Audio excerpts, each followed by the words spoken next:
अब बात लोकसभा की सियासी समर और शक्ति पर मचे संग्राम में अगले पड़ाव की कर लेते हैं। एक दिन पहले ही राहुल गांधी ने मुंबई में बयान दिया कि उन्हें शक्ति से लड़ना है, तो पीएम मोदी ने उनके बयान को चुनावी एजेंडा बना दिया।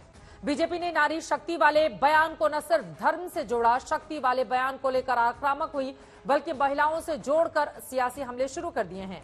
भारतीय जनता पार्टी का कहना है वो शक्ति को पूजने वाले हैं, जबकि राहुल अपनी सफाई में कह रहे हैं कि उनका बयान धर्म को लेकर नहीं था।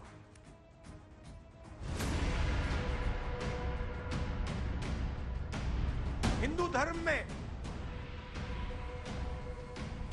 शक्ति शब्द होता है, हम शक्ति से लड़ रहे हैं।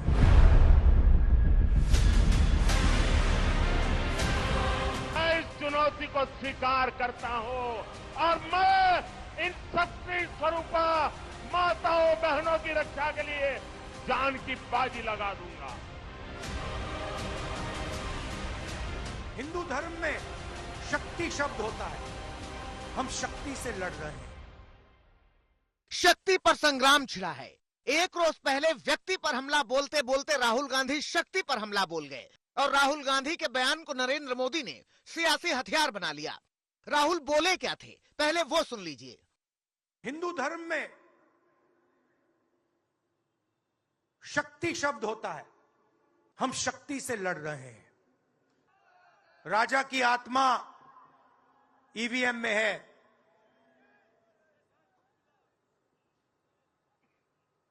हिंदुस्तान की हर संस्था में है, ईडी में है, सीबीआई में है, इनकम टैक्स डिपार्टमेंट में है। राहुल का ये बयान बीजेपी के लिए बेहतरीन साबित हुआ। बीजेपी को मालूम है कि अगर एनडीए 400 पार वाला लक्ष्य पूरा करना है तो फिर दक्षिण में बेहतरीन प्रदर्शन करना होगा। और राहुल ने जो बयान दिया वो दक्षिण में चुनावी एजेंडा सेट करने के मौके जैसा था। मोदी ने लपक लिया, राहुल के बयान को धर्म से जोड़ा। क्या भारत की धरती पर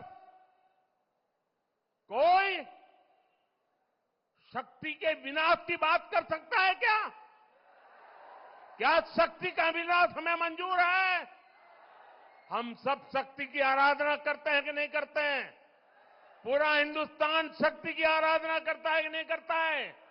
अरे हमने तो चंद्रयान की सफलता को भी किसको समर्पित किया? चंद्रयान की सफलता को भी जहां चंद्रयान ने लैंड किया, हमने उस सफलता को भी शिव शक्ति नाम देकर के शिव शक्ति को समर्पित किया है। प्रधानमंत्री नरेंद्र मोदी ने न सिर्फ धर्म बल्कि शक्ति के विनाश वाले बयान को महिलाओं से भी जोड़ दिया। प्रधानमंत्री बोले और ताबड़तोड़ बोले। इंडिया अलायंस ने कल अपनी घोषणा जाहिर कर दी है। घोषणा पत्र उनका जाहिर हो गया है और इसलिए लड़ाई एक तरफ शक्ति के विनाश के लोग करने वाले लोग हैं, दूसरी तरफ शक्ति की पूजा करने वाले लोग हैं। महिला मतदाताओं को अपने पक्ष में करने के लिए राहुल गांधी के बयान को प्रधानमंत्री ने किस तरह अपना हथियार बनाया वो भी देखिए। कल शिवाजी पार्क में इंडिया अलायंस ने अपना घोषणा पत्र शक्ति को खत्म करने के लिए किया है। मैं इस चुनौती को स्वीकार करता हूं और मैं इन शक्ति स्वरूपा माताओं बहनों की रक्षा के लिए जान की बाजी लगा दूंगा। कांग्रेस चाहे जो सफाई दे, मगर राहुल गांधी का वो वीडियो तैर रहा है जब 2022 में वो कन्याकुमारी में पादरी जॉर्ज पोनिया से शक्ति का अर्थ समझ रहे थे। Jesus Christ is a form of God. Is that correct? He is a real God. He is a real God. That's real. God revealed him as a man, human person, not like Shakti or this power. पादरी ने क्या समझाया और राहुल को क्या समझ आया, ये तो बाद की बात है। मगर आज की बात यह है कि राहुल के बयान ने बीजेपी ब्रिगेड को अंधाधुंध हमला करने का मौका दे दिया। शक्ति के सहारे बीजेपी दक्षिण का दुर्ग जीतना चाहती है, क्योंकि दक्षिण भारत के 5 राज्य, हर राज्य का अलग हिसाब है। कहीं क्षेत्रीय क्षत्रपों का राज है, कहीं कमल खिलाने की तलाश है, क्योंकि तमिलनाडु में 39 सीटें बीजेपी को शून्य मिली, केरल में 20 सीटें बीजेपी यहाँ भी शून्य, आंध्र प्रदेश में 25 सीटें बीजेपी यहाँ भी शून्य, तेलंगाना में 17 सीटें यहाँ बीजेपी के पास 4 सीटें हैं और कर्नाटक में 28 सीटें हैं, जिनमें 25 सीटें बीजेपी के पास हैं। इसी रिकॉर्ड को सुधारने के लिए प्रधानमंत्री दक्षिण में धुआंधार दौरे कर रहे हैं। तेलंगाना से लेकर तमिलनाडु तक और कर्नाटक, केरल से लेकर आंध्र प्रदेश तक 2 महीने में 15 बार से ज्यादा पीएम मोदी दक्षिण के दौरे पर जा चुके हैं। हर राज्य के लिए बीजेपी ने अलग प्लान बनाया है और इस प्लान को विपक्ष के बयान से धार मिल रही है। अब शक्ति पर संग्राम है। आज तक ब्यूरो। तो देखा आपने, शक्ति पर संग्राम जारी है। कल यानी 17 मार्च को राहुल गांधी ने कहा कि उन्हें शक्ति से लड़ना है, तो आज पीएम मोदी ने ऐसे चुनावी एजेंडा बना लिया और धर्म के साथ साथ महिलाओं से जोड़कर चुनावी लड़ाई छेड़ दी है। मगर ऐसा नहीं है कि ये पहली बार हुआ है जब विपक्ष की ओर से मोदी पर हमला किया गया हो और उन्होंने उसे एजेंडा चुनावी ना बनाया हो। याद कीजिए, इसी महीने की 3 तारीख को लालू प्रसाद यादव ने एक रैली में कहा था कि परिवारवाद पर हमला करने वाले मोदी बताएं कि उनके संतान क्यों नहीं है। लालू यादव के इस बयान को मोदी ने एजेंडा बनाया और बाकायदा मोदी का परिवार के नाम से कैंपेन चलाया। इसी तरह 2023 में कांग्रेस अध्यक्ष मल्लिकार्जुन खड़गे ने पीएम मोदी की तुलना जहरीले सांप से की थी। तब भी पीएम ने इसे बयान को सियासी हथियार बनाया था और कहा था कि शंकर भगवान के गले में भी सांप रहता है। तब मोदी ने कहा था कि वो जहर पी रहे हैं।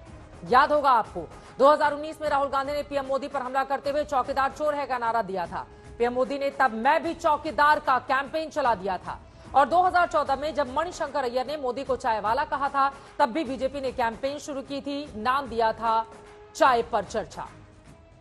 कहने का अर्थ सिर्फ इतना है कि विपक्ष के बयान को अपने हक में भुनाने की कला नरेंद्र मोदी प्रधानमंत्री को बखूबी पता है।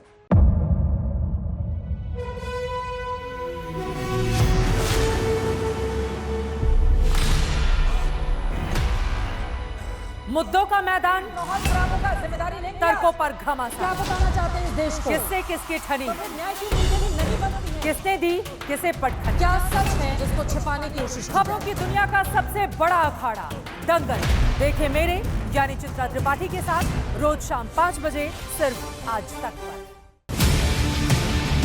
ना पक्ष ना विपक्ष, ना लेफ्ट ना राइट, ना मिर्च ना मसाला, खबरों का बोलबाला,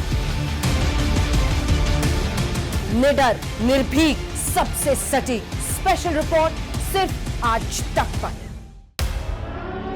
एयर रेड के ये सायरन समय समय पर आपको सुनाई देते। शौर्य की, भारत और चीन के बीच साहस की, सभी बाढ़ग्रस्त इलाकों का हवाई सर्वेक्षण किया है। सरोकार की, गाजीपुर में किसान से बातचीत करें। संघर्ष की, कश्मीर को आगे बढ़ना होगा। संयम की, भावनाएं भड़की या दंगे भड़काए गए।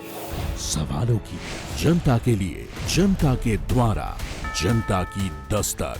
श्वेता सिंह के साथ सिर्फ आज तक पर।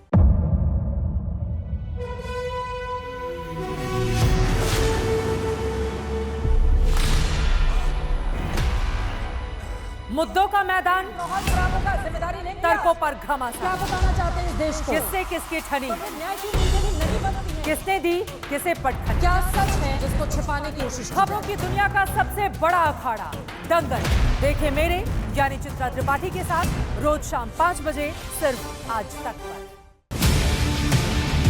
ना पक्ष ना विपक्ष, ना लेफ्ट ना राइट, ना मिर्च ना मसाला, खबरों का बोलबाला, निडर निर्भीक सबसे सटीक स्पेशल रिपोर्ट सिर्फ आज तक पर। एयर रेड के ये सायरन समय समय पर आपको सुनाई देते। शौर्य की, भारत और चीन के बीच साहस की, सभी बाढ़ग्रस्त इलाकों का हवाई सर्वेक्षण किया है। सरोकार की, गाजीपुर में किसान से बातचीत करें। संघर्ष की, कश्मीर को आगे बढ़ना होगा। संयम की, भावनाएं भड़की या दंगे भड़काए गए। सवालों की, जनता के लिए, जनता के द्वारा, जनता की दस्तक। श्वेता सिंह के साथ सिर्फ आज तक पर।